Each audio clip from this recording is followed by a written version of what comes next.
मंडळी, बाई तुझा आशीर्वाद या मालिकेचा आजचा म्हणजेच 9 जूनचा एपिसोड रिव्ह्यू तुम्ही ऐकत आहात. काल आपण शेवटी शेवटी पाहिलं होतं की त्या धन्याला म्हणजे यांच्या छोट्या भावाला त्या विवानने जाता जाता दगड मारला. ॲक्च्युली तो दगड त्याने अवनीसाठी भिरकावलेला असतो, पण तो धन्यामध्ये येतो आणि त्याच्या डोक्याला जोरात दगडामुळे खोक होते. पटकन अवनी हळद आणायला सांगते आणि त्याच्या डोक्याला हळद लावते. त्याला खूप त्रास होत असतो, वेदना होत असतात. अवनी त्या तिथे खोक लागलेल्या भागाला अशी फुंकर मारत असते, हळद लावत असते. हे बघून राजाच्या आणि त्याच्या सगळ्याच भावंडाच्या वडिलांना म्हणजे या धोंडे अण्णांना खूप चांगलं वाटत असतं. मग अवनी मनात विचार करत असते, ह्याने माझ्यासाठी तो दगड स्वतःवर झेलला, मी याचे हे उपकार कधीच विसरणार नाही. किती चांगली आहेत ही सगळी जण. अवनी मनात असा विचार करते आणि धन्याला थँक्यू म्हणते. धन्याचे डोळे पाणावतात. तो म्हणतो, वहिनी थँक्यू का म्हणतेस? अगं आपण फॅमिली आहोत ना, आपल्याला तर एकमेकांचं रक्षण करायलाच हवं आणि तुझ्या रक्षणासाठी आम्ही कायम तत्पर असू, तू काळजी करू नकोस हं. अवनी धन्याच्या या उत्तरामुळे खूप भारावून जाते. आता ते त्यांचे बाबा आहेत ना, ते धोंडे अण्णा, ते पण म्हणतात की अरे म्हणजे काय, आता आपली हॅप्पी फॅमिली होणार, सगळं मस्त होणार. अण्णा बोलता बोलता म्हणतात, त्या पोराचा ना चांगला उलटा पालटा केला, असा पळून गेला बघ. त्यावर आता त्यांचा तो मधला भाऊ आहे ना, तो म्हणतो, अण्णा केला होता की तुम्ही त्याला उलटा पालटा. आता त्यावर अण्णा पुढे म्हणतात, आता आपल्या फॅमिलीमध्ये हॅपीनेस वाढणार बरं का. मग तो भाऊ म्हणतो, अरे वाढणार म्हणजे काय, वाढलाच आहे. आता ते अण्णा म्हणतात, आता बघतोच मी आपल्या घराला कोण नाट लावायला येतं ते. सुनबाई काळजी करू नका बरं का, आम्ही आहोत तुमच्यासाठी यापुढे. आता हे सगळेजण घरात निघून जातात. धन्याला पण आता आराम करायला सांगते ही अवनी. आता अवनी म्हणत असते, चल चल हां आराम कर. सगळे घरात निघून जातात आणि अण्णा मात्र तिथेच बसून त्यांचा कार्यक्रम कर. मंडळी, काल तुमच्या कमेंट्स आल्या, मला लय भारी वाटलं बरं का, आणि मजा येते या मालिकेचा रिव्ह्यू देण्याची. आणि मालिका जरा मोठी दाखवता येते सध्या, पण तुम्हाला समजेल उमजेल आणि डिटेल कळेल अशाच भाषेमध्ये आणि अशाच पद्धतीने मी तुम्हाला या सिरियलचं स्टोरी टेलिंग करते. आवडेल ना तुम्हाला? मला कमेंटमध्ये नक्की कळवा. काल खूप प्रेक्षकांच्या कमेंट्स आल्या, लय भारी वाटलं. इकडे आता अवनीच्या बाबांचा सीन घेतला त्यांनी. आता अवनीचा भाऊ विचारतो सिस्टरला, कशी आहे माझ्या वडिलांची तब्येत? त्या सांगतात की सिरियसच आहे.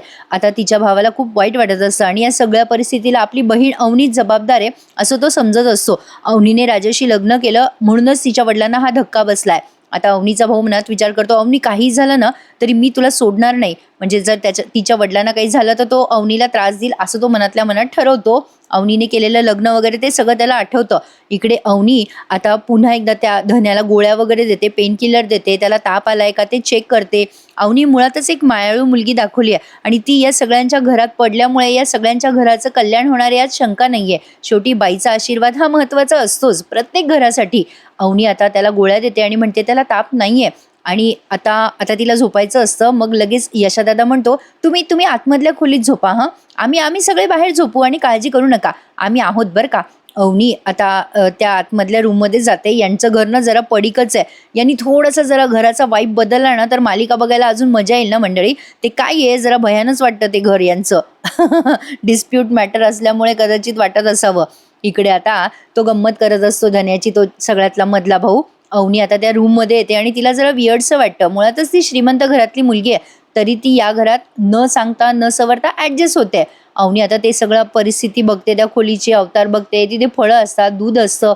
इकडे आता राजाला टेन्शन आलंय की त्या खोलीमध्ये जावं तर कसं जावं, तो बाहेरच घुटमळत असतो. हे सगळे भाऊ धन्याची गंमत करत असतात. राजा आता अंथरूण घालायसाठी चटईत टाकताच त्याचा तो भाऊ येतो आणि म्हणतो, ए बाबा ए, काय चाललंय तुझं, इथे कशाला घुटमळतोय? राजा म्हणतो, घुटमळतोय काय? अरे झोपायची तयारी करतोय, झोप आली यार, लई थकलोय. त्यावर यशादादा त्याला म्हणतो, येडाबिडा झाला का राजा? अरे तू इथे कुठे झोपणार आमच्या सोबत? हे बघ, तू आतमध्ये जाऊन झोप खोलीमध्ये. अरे बाबा, तुझ्या बायकोसोबत तू राहणं जास्ती गरजेचं आहे ना आता. आता राजा टाळत असतो आणि म्हणतो, अरे नाही रे, त्या पण थकले असतील, झोपू दे त्यांना.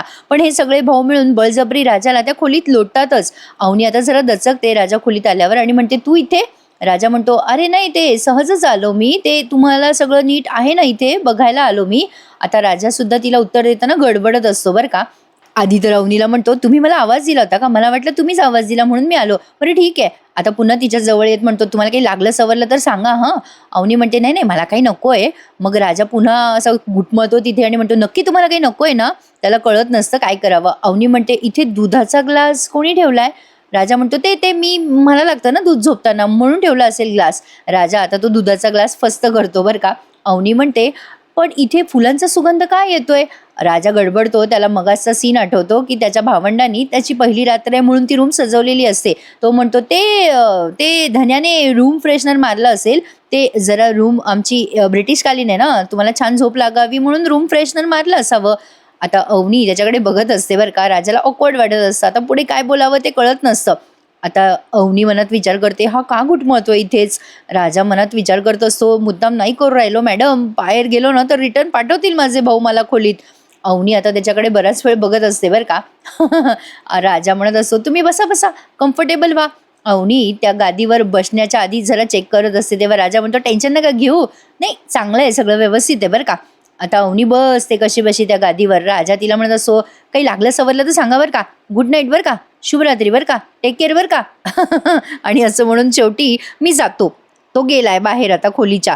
अवनी आता विचार करत असते, हे सगळं जरा अवघडच आहे. असो, पण आता गंमत काय घडते बघा. राजा त्याच्या खोलीच्या बाहेर येतो आणि हे सगळे भाऊ गाढ झोपलेले असतात लगेचच. आता धन्याला अर्ध्या रात्री जाग येते. राजा धन्याच्या जवळच जाऊन झोपतो. यशादादा वर झोपलेला असतो आणि बाकी हे सगळे भावंड खाली झोपलेले असतात. राजा आपला धन्याच्या चादरीत घुसतो आणि झोपून जातो त्याच्या सवयीप्रमाणे.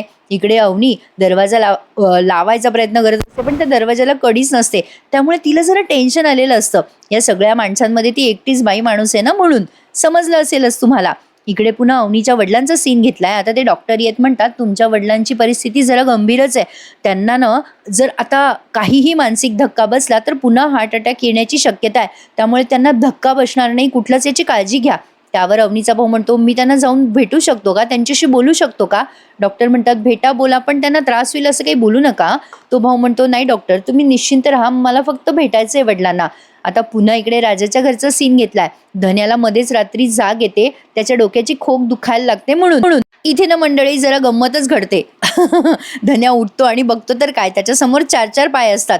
धन्या विचारात पडतो, अरे च्या, मी झोपलो तेव्हा तर 6च पाय होते, आता हा मधला पाय आला तरी कुठून? त्याचे पाय तो हलवून बघतो आणि बघतो तर काय, त्याच्या बाजूला राजा झोपलेला असतो. धन्या आता त्याच्या सगळ्या भावंडांना उठवतो, अरे उठ उठ, अरे यशादादा उठ, अरे हा राजा इथे येऊन झोपलाय आपल्या बाजूला. आता हे सगळे झोपेत असतात. झोपेतून उठून सगळे बघतात तर काय, खरंच की राजा इथेच झोपलेला आहे.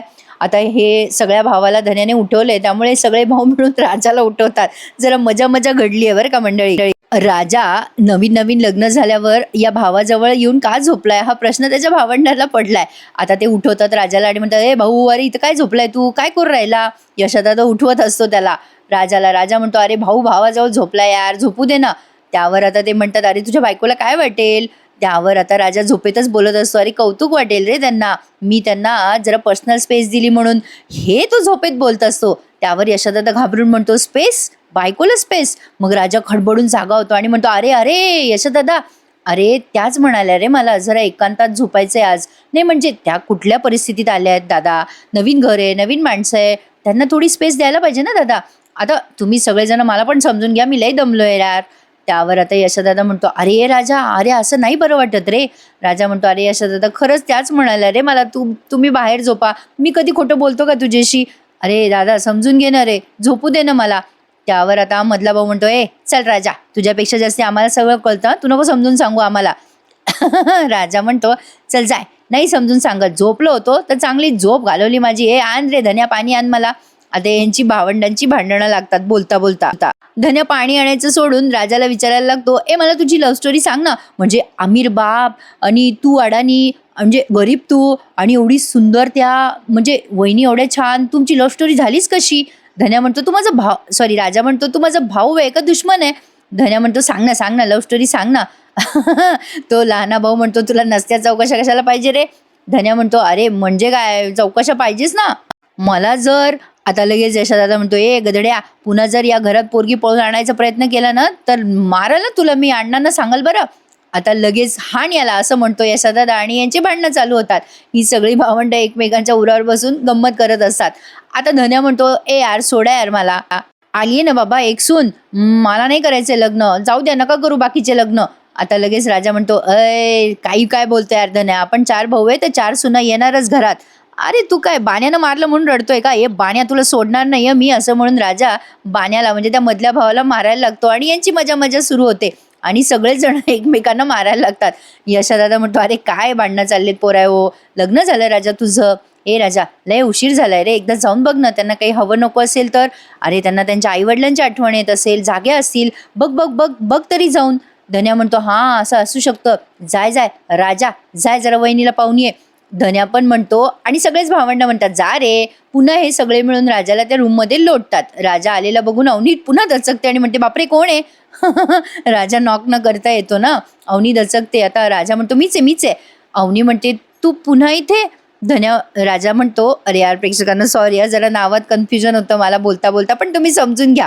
आता राजा म्हणत असतो अवनीला, "सगळं ठीक आहे ना?" अवनी म्हणते, "हो सगळं ठीक आहे." पण आता ती पंख्याकडे बघते बरं का. राजा म्हणतो, "अरे अरे, पंख्याचं टेन्शन घेऊ नका. अरे सगळ्या वस्तू जुन्या असल्या ना तरी त्या वस्तू काही पडणार नाहीत खाली, टेन्शन नका घेऊ. ते काय आहे ना, ॲज अ नवीन माणूस तुम्ही आजची रात्र ॲडजस्ट करा तेवढंच." अवनी म्हणते, "अरे बाबा मी सगळं ॲडजस्ट करेल रे, पण त्या दाराला कडी नाही ना." धन्या म्हणतो, "अरे हां, ते ना बाहेरून आहे ना कडी आणि आतून नाही आहे ना. बरं, बरं, बरं. नाही तुम्ही ना एक काम करा, तुम्ही टेन्शन नका घेऊ बरं का. असला तसला विचार करू नका. तुम्ही बसा ना, बसा." तो पुन्हा अवनीला तिथे बसायला सांगतो. अवनी बसते कशीबशी ॲडजस्ट करून. ती जरा घाबरलेली असते. राजा आता तिच्या समोर बसतो त्या खुर्चीवर आणि तिला म्हणतो, "तुम्ही काही टेन्शन घेऊ नका. काय आहे ना, आपण एकमेकांना ओळखतो काही दिवसांपासनं. आपण प्रवास पण केलाय ना एकमेकांसोबत. तुम्ही टेन्शन घेऊ नका. तुम्ही सुरक्षित आहात इथे." त्यावर अवनी म्हणते, "तू थांबणारच का या खोलीत?" राजा म्हणतो, "नाही, नाही, मी चाललोय या खोलीतून. चाललोच." असं म्हणून तो उठतो, जायला निघतो. पण जाता जाता अवनीला छान वाक्य बोलून जातो. तो म्हणतो, "इथे 4-5 अनोळखी पुरुष आहेत असं समजू नका हां. तुम्ही असा विचार करा की एक राखणदार बाप आणि 4 पहारेकरी पोरं तुमच्यासाठी इथे उभी आहेत. विश्वास ठेवा आमच्यावर. आहे, मी बाहेरच आहे हां. निवांत झोपा हां." असं म्हणून आता राजा पुन्हा निघून जातो खोलीच्या बाहेर. अवनी आता विचार करते, "हो रे बाबा, तुझ्यावर विश्वास ठेवला म्हणून तर इथे आले." असं म्हणून आता ती पडली आहे अंथरुणावर, म्हणजे झोपायचा प्रयत्न करत असते आणि तिला आता आठवण येते तिच्या वडिलांची. ती विचार करायला लागते, माझे आई बाबा काय करत असतील? माझी आठवण काढत असतील का? झोपले असतील का? की माझ्या विचाराने ते तळमळत असतील? बाबा, बाबा तुमच्या मुलीला समजून घ्याल ना तुम्ही प्लीज, असं ती मनातल्या मनात बोलत असते. आणि इकडे तिच्या बाबांची तब्येत जास्त झालेली असते. आता तिचा भाऊ, आई आणि ती मुलगी, त्यांची सून आहे ना, त्या भावाची बायको, ते सगळे त्या वडिलांना भेटायला आलेत बरं का रूममध्ये. ते जागेच असतात पण अत्यवस्थ झालेले आहेत ते, म्हणजे थोडं अनकॉन्शियस झालेले असतात. आता ही सून बाहेरूनच बघत असते बरं का दारातनं. तो भाऊ आणि आई समोर येतात आणि त्यांना खूप वाईट वाटत असतं त्यांच्या वडिलांची अशी परिस्थिती पाहिल्यावर. तो रडत असतो आणि त्याच्या तोंडून अचानक निघतं अवनीच्या भावाच्या तोंडून, "बाबा." आणि ते जागे होतात आणि या सगळ्यांकडे बघायला लागतात. ते जागे होऊन म्हणतात, "आलास का? पण अवनीने हे बरं नाही केलं रे." ते सगळं असं बोलत असतात. त्यांना खूप त्रास होत असतो अवनीच्या या कृत्यामुळे. साहजिक आहे प्रेक्षकांनो. आपली पोटची पोरगी अशा पद्धतीने एका ड्रायव्हरसोबत पळून जाते म्हटल्यावर कुठल्या वडिलांना चांगलं वाटेल? अवनीचे बाबा म्हणत असतात, "माझी इज्जत, इब्रत माझ्या पोरीने संपवली एका क्षणात. मला जिवंतपणी मारून टाकलं या पोरीने. स्वतःच्या बापाला मारून टाकलं. मी जर उद्या मेलो ना." ते आता खूप वाईट बोलत म्हणतात, "मी जर उद्या मेलो ना तर माझ्या चितेवर तिला अश्रू गाळायला पण येऊ देऊ नका. तिला फिरकू देऊ नका तिथे. मारलं तिने मला, मारलं, माझा खून केला." असं म्हणून आता त्यांना श्वास लागत असतो. आता ती आई घाबरते आणि म्हणते, "असं का वाईट साईट बोलतायत?" अवनीच्या बाबांना धाप लागलेली असते. आता त्यांचा श्वास लागत असतो आणि ते लगेच डॉक्टरांना बोलवतात, अवनीची आई आणि ते भाऊ. आणि मग डॉक्टर म्हणतात, "तुम्ही यांना डिस्टर्ब करणार नव्हतात ना, का त्यांना बोलायला लावलं? त्यांना त्रास होतोय ना, तुम्हाला मी सांगितलं त्यांची परिस्थिती नाजूक आहे, तरी तुम्ही." आता तो भाऊ घाबरतो बरं का. आता ते डॉक्टर म्हणतात, "तुम्ही जरा बाहेर बसा बरं, मी त्यांचा इलाज करतो." असं म्हणून ते आता ऑक्सिजन वगैरे लावतात पुन्हा अवनीच्या बाबांना. अवनीच्या घरचे खूप चिंतेमध्ये आहेत. आता अवनीच्या बाबांचं काही बरं वाईट झालं तर अवनीचा भाऊ, अवनीची वहिनी, आई सगळेच टेन्शनमध्ये आहेत. इकडे अवनीला पण वाईट स्वप्न पडतं आणि ती चक्क झोपेतनं जागी होते खडबडून आणि विचार करते, "बापरे, माझ्या बाबांना काही झालं तर नाही ना?"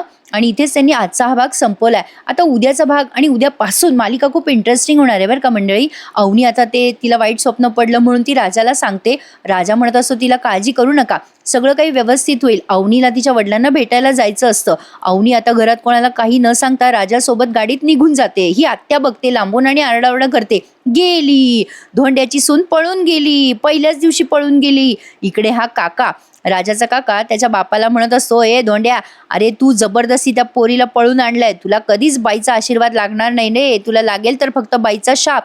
आता ते धोंडी अण्णा त्याच्या भावाची कॉलर पकडणार, तेवढ्यात त्यांना राजाची गाडी दिसते आणि राजासोबत अवनी कुठेतरी जाते असं त्यांना दिसतं. आणि हा काका चिडवायला लागतो, गेली रे तू, जबरदस्ती पळून आणलेली पोरगी गेली पळून पुन्हा, अरे तुला काहीच मिळणार नाही रे, कधीच बाईचा आशीर्वाद मिळणार नाही.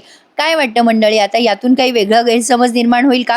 मालिका तशी इंटरेस्टिंग आहे. माझा रिव्ह्यू आवडल्यास रिव्ह्यूला लाईक करायला आणि जास्तीत जास्त लोकांनी चॅनलला सबस्क्राईब करायला विसरू नका, म्हणजे मलाही रिव्ह्यू देण्याचा जरा डबल उत्साह येईल. चला तर मग उद्या भेटूयात पुन्हा एकदा. टेक केअर मंडळी, धन्यवाद.